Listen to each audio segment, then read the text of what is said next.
नमस्ते, मैं हूं रजनी कौर और आप देख रहे हैं न्यूज अफेयर 24।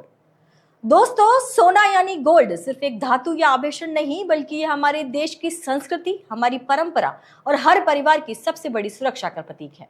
लेकिन सोने के इस चमकते व्यापार के पीछे छिपी होती है सालों की साख, शुद्धता का भरोसा और व्यापारियों का कड़ा संघर्ष। कैट उदयपुर के सहयोग से हमारे खास शो विजनरी वॉइसेस में आज हम आपको मिलाने जा रहे हैं सराफा बाजार और व्यापार जगत के एक ऐसे ही चमकते सितारे से जिन्होंने व्यापार के साथ साथ समाज और पूरे व्यापारी वर्ग को एक नई दिशा दी है। और इस सफर में हमारे साथ बने हुए हैं मोक्षी कूलर्स। जैसे शुद्ध सोने की पहचान उसकी कसौटी से होती है, वैसे ही शुद्ध और बेहतरीन हवा की पहचान मोक्षी कूलर्स से होती है। भरोसे और क्वालिटी का अटूट नाम मोक्षी कूलर्स। आज हमारे मंच की शोभा बढ़ाने के लिए हमारे बीच मौजूद हैं उदयपुर व्यापार जगत का एक बेहद प्रतिष्ठित और जाना माना चेहरा श्री कैलाश सोनी जी। कैलाश जी साल 2003 से श्रीनाथ ज्वेलर्स के माध्यम से उदयपुर गोल्ड होलसेल मार्केट का एक बड़ा नाम है। व्यापारिक और सामाजिक नेतृत्व में आपका रसूख इस बात से साफ होता है कि आप घंटाघर मोती चोटा व्यापार समिति के अध्यक्ष हैं, श्रीनाथ फ्रेंड्स क्लब अध्यक्ष, स्वर्णकार समाज, उदयपुर गोल्ड होलसेल के अध्यक्ष, प्रचार प्रसार समिति, इसके साथ ही आप चैम्बर ऑफ कॉमर्स के कार्यकारी मेंबर के रूप में भी अपनी सेवाएं दे रहे हैं। कैलाश जी, हमारे शो में आपका बहुत बहुत स्वागत है कि आपने अपना कीमती समय हमारे साथ निकाला। तो क्या कहना चाहेंगे आप? जी मैम, मैं तो सबसे पहले बताना चाह रहा हूँ कैट के माध्यम से जो पूर्व प्रधानमंत्री अटल बिहारी वाजपेयी जी के नेतृत्व में गठन हुआ है। जी। उनको आगे बढ़ाने के लिए कैट का हुआ, जिसमें मनीष जी उदयपुर से मनीष जी गुलंडिया है, महेंद्र जी तलेसरा है, वो आगे बढ़ाने, छोटे व्यापारी को आगे बढ़ाने के लिए और डिजिटल मार्केट भी बढ़ाने के लिए वो बहुत प्रयासरत है। छोटे व्यापारी इससे आगे बढ़ेंगे। जी, मेरा सवाल ही आपसे एक्चुअली यही था पहला कि कैट और चैम्बर कॉमर्स दोनों से आप गहराई से जुड़े हुए हैं। उदयपुर के छोटे और मंजिले व्यापारियों को राष्ट्रीय स्तर पर एक्सपोजर दिलाने में और उनके हितों की रक्षा करने में इन दोनों महासंगठनों के तालमेल को आप कितना मजबूत मानते हैं कि इन दोनों ने क्या किया है ऐसा इन व्यापारिक संगठनों के लिए? बताया, जिस अभी मैंने बताई था, पूर्व प्रधानमंत्री अटल बिहारी वाजपेयी के नेतृत्व में यह गठन हुआ है और इसको आगे बढ़ाने के लिए कैट का एक ग्रुप बना है, जिसमें मनीष जी हमारे उदयपुर से हैं अध्यक्ष और महेंद्र जी तलेसरा साहब हैं। वो इसको आगे बढ़ाने में लिए छोटे छोटे मतलब जो व्यापारी हैं उनको आगे बढ़ाने के लिए सहयोग कर रहे हैं। और जो भी अगर छोटे व्यापारी कोई प्रॉब्लम है तो वो राष्ट्रीय स्तर तक पहुंचाने में ये कैट एक ऐसा ग्रुप बना है तो उससे वो आगे बढ़ रहा है। और दूसरा, हमारे चैम्बर ऑफ कॉमर्स में जो पारसजीत सिंह भी अध्यक्ष है, उनके नेतृत्व में भी हम बहुत अच्छा कर रहे हैं और हर जगह कोई भी प्रोग्राम होता है तो हम हमेशा उनके साथ खड़े रहते हैं और वो हमें मार्गदर्शक करते हैं। छोटे व्यापारी हो चाहे बड़ा हो, कुछ भी हो, किसी भी तकलीफ हो, वो पार्टी कांग्रेस बीजेपी कुछ भी नहीं देखते, वो अपने व्यापारिक हित के लिए आगे रहते हैं। जी, तो आपका ये मानना है कि इस तरह के संगठन छोटे छोटे व्यापारी या बड़े व्यापारी उनके लिए होने चाहिए ताकि एकजुट होकर वो किसी भी बिजनेस में आने वाली समस्याओं का या फिर किसी भी चीज का समाधान आसानी से कर सके? बिल्कुल मैडम, ऐसा होना चाहिए जी, ताकि क्या किसी भी कोई प्रॉब्लम हो तो एक संगठन ही ऐसा होता है जो राष्ट्रीय स्तर तक कोई प्रॉब्लम होती है जो वो पहुंचा सकते हैं। जी। अगला सवाल ये, कैलाश जी, आपने 2003 में श्रीनाथ ज्वेलर्स की शुरुआत की थी। उदयपुर गोल्ड होलसेल मार्केट के एक बड़े स्तंभ के रूप में इन पिछले 2 दशकों में आपने सराफा बाजार के बिजनेस मॉडल में क्या बड़े बदलाव जो है देखे? पहले तो इसमें मैं ये भी जानना चाहूंगी कि आपका संघर्ष, आपने शुरुआत कहाँ से की थी, किस तरीके से की थी, उसके बाद आप होलसेल मार्केट में भी आपने कदम रखा, तो ये जो आपका सफर रहा होगा काफी चुनौतीपूर्ण और संघर्षपूर्ण रहा होगा। जी बिल्कुल। 2003 से जब मैंने काम स्टार्ट किया था उस टाइम मेरे पास कुछ भी नहीं था जी। तो हम 6 भाई हैं। उनमें से मैं एक ऐसा था जो पापा टेंशन में रहते थे। अच्छा। तो ये क्या करेगा, तो मेरे को उस जमाने में मेरे पिताजी कहते थे ये पूरी गेहूं की बोरी में क्या करा है। अच्छा। लेकिन जब मैंने काम स्टार्ट किया और मेरे पिता को मैंने जाके बोला पापा मैं काम करना चाहता हूँ, तो पापा ने और सब भाई ने मिलकर मेरे को शॉप दी, कसारा गली में बोलते हैं उसको। तो मैंने वो पॉलिश के आइटम स्टार्ट किया। सबसे पहले जयपुर से चांदी वो तांबे के ऊपर गोल्ड पॉलिश चढ़ा के वो आइटम उसकी शॉप लगा के मैंने धंधा स्टार्ट किया। वो मालिक जगन्नाथ की कृपा से बहुत अच्छा चला मेरे। सबसे पहले 20,000 रुपए फादर ने उधार दिए हैं, उसके बाद 20 के मैंने 40 किए, 40 के 80 किए, धीरे धीरे बढ़ता हुआ 2006 में मेरे पास चांदी का काम स्टार्ट हुआ। पहला कस्टमर आया चांदी की पायल, वो मैंने पहली बेची। उसके बाद मैंने वो पुलिस वाला आइटम हटा के फिर 2008 तक अच्छा मेरा व्यापार। उसके बाद मेरा व्यापार थोड़ा डाउन हो गया, ऐसी कंडीशन हो गई, हम बीच में उधार में थोड़ा हो गया था। तो फिर मेरी पत्नी ने मेरा साथ दिया। तो उस टाइम रात हम 4 बजे तक जब दोनों बच्चे छोटे थे मेरे, 4 बजे तक हम दोनों चांदी के हार सेट बनाते थे। अच्छा। वो उससे मैं बहुत आगे बढ़ा, रातराम भी से ने बहुत सहयोग किया जी। तो उस टाइम मेरा बहुत, और आज भगवान की दया से काम करते करते गोल्ड होलसेल में आया। तो हमारे सरापा के अध्यक्ष है यशवंत जी, जी जी जो वो गोल्ड होलसेल संरक्षक भी अध्यक्ष भी थे पूर्व, और लेकिन उनकी वजह से मेरे को उन्होंने बुला के गोल्ड होलसेल एसोसिएशन में सहयोग दिलाया और मेरे को इन्वाइट किया। उसके बाद आज मैं प्रचार प्रसार मंत्री हूँ लगातार 4 साल से। जी जी जी जी। ओके, तो आपने उस समय जो 2003 में जब आपने काम शुरू किया था और उसके बाद अभी काफी 2 दशक लंबे बीत चुके हैं, क्या बदलाव आपको लगता है तब में और अब में? नहीं, अब तो मैडम मतलब यूँ है, बिजनेस करीब करीब तो खत्म हो ही गया है। जैसे अभी नरेंद्र जी मोदी साहब ने बताया था 1 साल गोल्ड नहीं खरीदना है, जी, तो उसके पीछे भी उनकी कोई बहुत बड़ी रणनीति है। जी, उनका कहना कोई ऐसा नहीं उन्होंने कह के छोड़ दिया, वो हवा में नहीं देते हैं। जी जी जी। तो मुझे भी लग रहा है कुछ उससे रीजन ये है, जैसे अभी अपन गोल्ड परचेज करते हैं, जी जी जी। तो वो गोल्ड परचेज करने में विदेश से जो गोल्ड आता है तो उसके लिए अपन को डॉलर पे करने पड़ते हैं। बिल्कुल। तो उसको 1 साल के लिए उन्होंने ऐसे बोला है, पुराना गोल्ड ही आपस में लेके देन के यहीं से काम चलाओ। तो उससे वजह से अभी 1 साल थोड़ा सा होगा, लेकिन हाँ ये बात जरूर है, उनके तो बोलना हो गया, लेकिन हमारा व्यापार एकदम ही ठंडा हो गया है। इससे व्यापारियों में थोड़ा सा आक्रोश तो है ही है। और जैसे पहले हम दिन में अगर 2 तोला गोल्ड बेचते थे, अभी 2 ग्राम बेचना भी मुश्किल है पूरे बाजार में।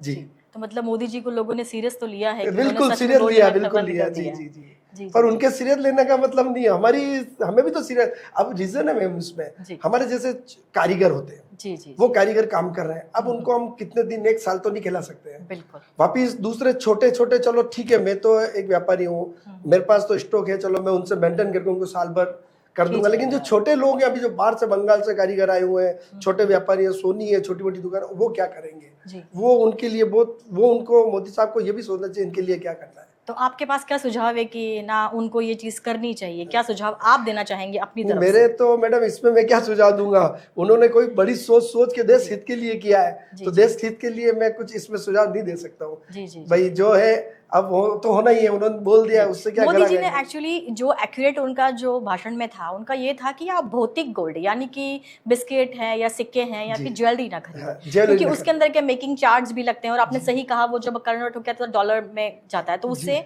विदेशी मुद्रा की परेशानी और ये सब चीजें थी। लेकिन उन्होंने ये, जैसे कि अगर आप शेयर बाजार में जाते हैं और जो वहां पर विजुअल नहीं, जो अनविजुअल गोल्ड है वो आप खरीद सकते हैं, उसके लिए उन्होंने मना नहीं किया। उन्होंने कहा कि आप वो खरीदिए क्योंकि उसके अंदर आपको मेकिंग चार्ज देना है, ना वो डूबने का खतरा है। पर हाँ, उसके अंदर ये है कि बड़े निवेशक ही ज्यादा घुसते हैं, आम लोगों को इसकी जानकारी नहीं है, और इसी वजह से उन्होंने मोदी जी की इस बात को किसी और रूप में लिया। पर मैम हमारे एक फायदा हो गया अभी इधर जी। अब जैसे क्या है, मोदी साहब ने जो बोला है, बड़े शोरूम वाले तो क्या 1,65,000 का भाव है। जी जी। और जो छोटे दुकान है, अब वो बड़े शोरूम में नहीं जाके छोटी छोटी शॉप पे अभी बाहर के जो बड़े बड़े कस्टमर वो सब हमारे सिटी के अंदर आ रहे हैं अभी। अच्छा। इससे छोटा मोटा व्यापार तो चल ही रहा है, लेकिन ये फायदा, बड़े शोरूमों का भी लॉस है। कारण क्या, वो जीएसटी बिल में अभी 10% उन्होंने टैक्स लगाया है, तो वो ज्यादा चल रहा है, तो वो उससे ग्राहक वो बिल ले नहीं रहे, प्रॉब्लम हो रही है उनको। बिल्कुल बिल्कुल। तो छोटे व्यापारी इस चीज से थोड़े से छोटा अभी खुश है, छोटे मोटे जो बाजार के व्यापारी है। हमारा तो क्या है, HOID जो हमारा तो काम ही ऐसा है कि जब से मोदी साहब ने बोला, मतलब जो एकदम क्लियर रखना हिसाब, तो हिसाब के लिए 9160 का माल तो 9160 ही निकलता है। HOID हम टोटल HOID माल बेच रहे हैं, तो इससे क्या हम भी सेफ हैं, कस्टमर भी सेफ है। इससे हमारा भी एक नाम बना है बाजार में। अब जैसे कोई भी आता है, हम पहले उसको एक ज्वेलरी बताते हैं, जैसे कस्टमर को कहते हैं कि आप बाजार में कोई माल लिया तो कैसे क्या देखोगे, तो हमारी जो 6 डिजिट का जो HOID होती है, वो उसको हम मोबाइल में सर्च करके, तो BSI का जो मार्का है उस पर सर्च कराते हैं, उसके बाद वो ग्राहक को बताते हैं, फिर सेटिस्फाई होके वो हमसे लेके जाते हैं। जी जी जी, इतनी बारी जानकारी आपने हमारे दर्शकों को दी है, डेफिनेटली इस चीज का ध्यान हमारे दर्शक जरूर रखेंगे। जी, एक और मैम, अच्छा हमारे सरापा के अध्यक्ष है यशवंत जी हाथलिया, उन्होंने भी उदयपुर जो सरापा के अध्यक्ष है, उन्होंने उदयपुर में आगे बढ़ाने के स्वच्छता के लिए जो काम अभियान चालू किया, वो बहुत ही मतलब अच्छा है हमारे लिए। कि पहले चलो ठीक है, जो चोट से बेचते थे जी जी तो वो 97 के 95 97 बैठ जाते थे। अभी उन्होंने बहुत अच्छा किया, सराफा की छाप लगेगा वो 99 ही चोट सा बिकेगा। और 99-50 से नीचे कैडबरी नहीं बैठने चाहिए। मैं उनको भी धन्यवाद देना चाहता हूँ कि उन्होंने भी बहुत अच्छा हमारे लिए सराफा के लिए अच्छा काम किया। इसलिए क्या, पहला हमारी उदयपुर की गुडविल अच्छी नहीं थी, अभी बहुत अच्छी गुडविल हो गई है। बाहर से कहाँ से लोग उदयपुर में माल परचेज करने आ रहे हैं। उन्होंने पारदर्शिता एकदम जी, सुनिश्चित पारदर्शिता करी है की, यहाँ पर। बिल्कुल जी मैम। जी जी जी जी आप घंटाघर मोती छोटा व्यापार समिति के अध्यक्ष हैं और साथ ही चैम्बर ऑफ कॉमर्स के कार्यकारी मेंबर भी है। इस समय उदयपुर के स्थानीय व्यापारियों, विशेषकर जो कि परकोटे और घंटाघर क्षेत्र में काम कर रहे हैं, उनकी प्रमुख समस्या और उनके समाधान के लिए आपकी समितियां क्या कदम उठाई? जैसे आपने बताया यशवंत जी ने पारदर्शिता तो तय कर दी, इसके अलावा भी और भी बहुत सारी समस्याएं होंगी जो कि आपके यहाँ पे व्यापार मंडल के लोग देखते होंगे। जी, हमारे क्या सबसे बड़ी समस्या थी हमारी पार्किंग की मैम। जी जी जी, तो अभी भी सबसे बड़ी समस्या अभी भी है जी। बाद में अब जैसे कोई कस्टमर आ रहा 4 व्हीलर लेके तो कहाँ खड़ी करेगा। तो अब दूसरा, पहले जो कस्टमर आते थे मैम, तो उसमें कारण क्या होता था, हाथी पोल से जो 4 व्हीलर अंदर आ जाते थे। जी जी। अभी इन्होंने क्या किया, 4 व्हीलर वहां से बैंड कर दिए, वन वे कर दिए, इधर से पूरा उधर से आओ। तो कौन रिस्क लेके गणगौर घाट के पीछे से जो इलाका है उधर से होके इधर आता, कोई रिस्क लेके सिटी में आना पसंद नहीं करता है। तो इसलिए वो ग्राहक बाहर जा रहे हैं, बड़े बड़े व्यापारी। तो वो क्या, ये अगर 4 व्हीलर हमारा सिटी के हाथीपोल से अंदर अगर इधर से वन वे कर देंगे तो वो डायरेक्ट कस्टमर आके इधर हमें परचेज कर सकते हैं हमसे। तो हमारी सबसे बड़ी समस्या यही पार्किंग की, और वन वे जो कर रखा है वो हमारी प्रॉब्लम हो रही। क्यों, अब जगदीश चौक से जो पार्किंग उतरती है वो सीधे हाथीपोल निकल जाएगी। यहाँ जगदीश हाथीपोल से अगर चढ़ेंगे तो वहाँ जगदीश मंदिर के पास में एक पार्किंग है, तो वहाँ गाड़ी पार्क करके हमारे से पास परचेज कर सकते हैं। इससे लिया क्या बहुत अच्छा रहेगा हमारे व्यापार के लिए। बस पार्किंग वाली समस्या का जी जी, बस ये आपके चैनल्स के माध्यम से यही कहना चाहता हूँ, हमारे पार्किंग की प्रॉब्लम सॉल्व हो जाता अच्छी बात जी। और ये समस्या सिर्फ मुझे नहीं लगता कि सराफा व्यापारी को होगी, ये तो मोती छोटा के इलाके में हर व्यापारी को इस समस्या से जूझना पड़ ही रहा होगा। जी बिल्कुल, अभी भी बड़ा बाजार कितना छोटा है, तो भी उसमें पिछली बार डिप्टी साहब आए थे हमारे साथ, तो हमारे क्या बीच में रोडों पे गाड़ियां खड़ी कर देते थे। डिप्टी साहब ने वो गाड़ी हटाई थी, सब यशवंत जी हाथिया साहब पधारे थे, उनके नेतृत्व में भी वो काम हटा के उन्होंने गाड़ियां सिस्टम करवाया, लेकिन वापस साहब गए थोड़े दिनों बाद वापस वही होने लग गया जी। जैसे कि ओल्ड सिटी यूँ देखा जाए तो काफी लोगों का इलाका है, काफी भीड़ वहाँ रहती है, तो ऐसे में आप जो बिजनेस लेके बैठे हैं वो काफी एक्सपेंसिव है, काफी पैसा उसमें लगता है। सुरक्षा की दृष्टि से वहाँ पर क्या चीजें आपको लगता है कि उपलब्ध है और किसकी कमी है? जैसे अभी सराफा के नेतृत्व में पूरा बाजार में यशवंत जी ने हमें पूरा कैमरे लगवाए हर एरिया में। जैसे मोती चोटा ले लो, आप बड़ा बाजार ले लो, मतलब जितना जितना हमारा एरिया है उनमें पूरा मतलब कैमरे लगवाए थे। और उसके बाद हमारे सामने थाने 20 मीटर भी नहीं है शॉप थे, तो वो हमारे कोई प्रॉब्लम नहीं है, और रात को गश्त भी रहती है। जी जी जी, तो ठीक है, हमारा इधर कोई प्रॉब्लम नहीं है। हाँ, मतलब आप लोगों ने सीसीटीवी कैमरे के बिल्कुल, हम लोगों ने पर्सनल सब शॉप वाले जितने दुकानदार हैं वो सब ने हमने बाहर भी कैमरे 2-2 कैमरे लगा रखे हैं ताकि कभी कोई प्रॉब्लम नहीं हो, और हर दुकानदार ने अंदर भी कैमरे लगा रखे, तो अब थोड़ा सा ठीक है हमारे। जी, चूंकि आप स्वर्णकार समाज के प्रचार प्रसार मंत्री भी हैं, समाज और ग्राहकों के बीच शुद्धता को लेकर बड़ी जागरूकता आई है। अनिवार्य हॉलमार्किंग के इस दौर में एक आम ग्राहक को सोना खरीदते समय किन बातों का सबसे ज्यादा खास ध्यान रखना चाहिए? सबसे पहले तो मैम 6 डिजिट जो HOID है जी, आपने वो बताया अभी। हाँ, वो मैंने पहले बताया था। 6 डिजिट जो आप उसके ऊपर ब्लैक है, पहले क्या हॉलमार्क होता था, खाली वो 9160 छाप लगा के वो दे देते थे। जी, जी, जी। तो उसमें क्या वो फ्रॉड बहुत हुआ था बीच में, हर कोई मशीनें लाके वो लगा रहे थे। लेकिन अभी HOID करने के बाद क्या HOID में फ्रॉड नहीं होता। यहाँ से क्या हमें उसको देने के लिए 24 घंटे वेट करना पड़ता है। जी, जी। जैसे सुबह हम 9 बजे देते, रात को 8 बजे, मतलब अभी 12 घंटे हो गए, तो सुबह देने के बाद वो शाम को हमें वापस HOID लगा के दे देते। पहले एक दिन का टाइम लगता था, फिर अभी अच्छा कर दिया जो उससे थोड़ा सा जल्दी आने लग गया है, तो अब हमारे प्रॉब्लम नहीं है HOID की। तो मैं ग्राहकों को ये बताना चाहिए सबसे पहले HOID देखें, उसके बाद माल परचेज करें। अच्छा जी, ठीक। आप युवाओं के लिए बड़ा ही साफ और आपका स्पष्ट मंत्र है कि कड़ी मेहनत करने पर ही सफलता मिलती। जैसे कि कहानी आपने अपनी भी बताई कि 2023 से आपका सफर क्या था। आज के शॉर्टकट और रील्स वाली दौर की पीढ़ी को आप इस कड़ी मेहनत की अहमियत अपने अनुभवों से कैसे समझाना चाहेंगे? मैं चाहता हूँ मैडम, आजकल जनरेशन ही ऐसी, जिसके हाथ में देखो अगर 6 भाई कहीं बैठे हुए तो 6 के हाथ में मोबाइल होगा। तो हमारा तो एक ही मंत्र है, जैसे हम लॉकडाउन भी लगा था, कुछ भी हुआ था, तो हम 6 भाई साथ में कैरम खेलते थे, ताश खेलते थे, लेकिन कभी मोबाइल के हाथ नहीं लगाया। अभी आप कहीं पे भी चलो, हर जगह मोबाइल होता है, तो ये मोबाइल को साइड में रख के बिजनेस के लिए सोचना पड़ेगा, पढ़ाई करनी पड़ेगी, तब जाके आप आगे करोगे। हमने भी अब शोरूम में जाते तो हमारा धंधा एक ही होता है, भाई सुबह 10 बजे से लेके रात को 8 बजे तक अपन कैसे इस धंधे को बढ़ावे और कोच को नई डिजाइन देवे। तो उसके लिए अभी मेरा बच्चा आया है, तो उसके आने के बाद मतलब ऑनलाइन उन्होंने डिजिटल सब कर दिया, तो अब हमारे तो टेंशन फ्री, क्यों वो मोबाइल कम चला के वो कंप्यूटर में बैठा रहता है, कितना स्टॉक है क्या है वो मेंटेन कर। इससे क्या हमारा व्यापार भी बढ़ा है और सब काम भी अच्छा हुआ है। तो मेरी आप लोगों से यही है कि भाई आप बिजनेस में मेहनत करोगे तो आगे बढ़ोगे, ये रील देखने के बाद कोई आगे नहीं बढ़ोगे। शौक करते हैं, मैं भी रील बनाता हूँ, जब फ्री होता हूँ तो मैं रील बनाता हूँ, एंजॉय करता हूँ, पर वो एक समय होता है जी, वो एक मनोरंजन का साधन है, उसको आपको अपनी दिनचर्या में शामिल नहीं करना है। जी बस। जी। आपने बहुत हंसते हुए हमारे सारे सवालों के जवाब दिए हैं, मतलब बहुत हंसमुख स्वभाव मुझे आपका दिखा है यहाँ पर। तो मेवाड़ के लिए एक बहुत अच्छी बात है कि आपके जैसे व्यक्तित्व भी हमारे यहाँ पर रहते हैं और अपना बिजनेस रन कर रहे हैं। आपकी नज़र में मेवाड़ यानी कि उदयपुर क्या है, आप उसे कैसे परिभाषित करेंगे?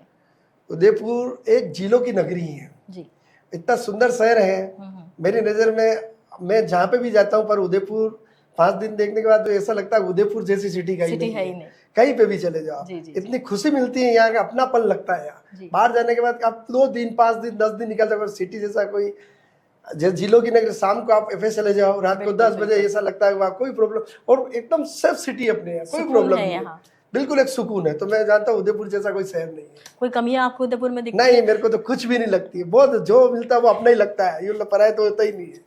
जी। और मैं आपके चैनल के माध्यम से बहुत बहुत धन्यवाद देना चाहता हूँ, इतना बढ़िया इंटरव्यू आप लोगों ने लिया है। जी, मुझे एक्चुअली आपका इंटरव्यू लेते बहुत अच्छा लगा, क्योंकि हंसते हंसते आपने बिजनेस के बारे में बताया, आपकी जो पारखी नज़र है गोल्ड को लेकर, आपने प्रधानमंत्री मोदी के भाषण को जिस तरीके से परिभाषित किया और उसको भी जिस तरीके से आपने सकारात्मक लिया, जबकि आप एक सराफा व्यापार से बिलोंग करते हैं, सबसे ज़्यादा परेशानी आप ही को देखनी पड़ी, लेकिन आपने जिस तरीके से उसको बताया कि एक्चुअल में उनका कहने का मतलब क्या था।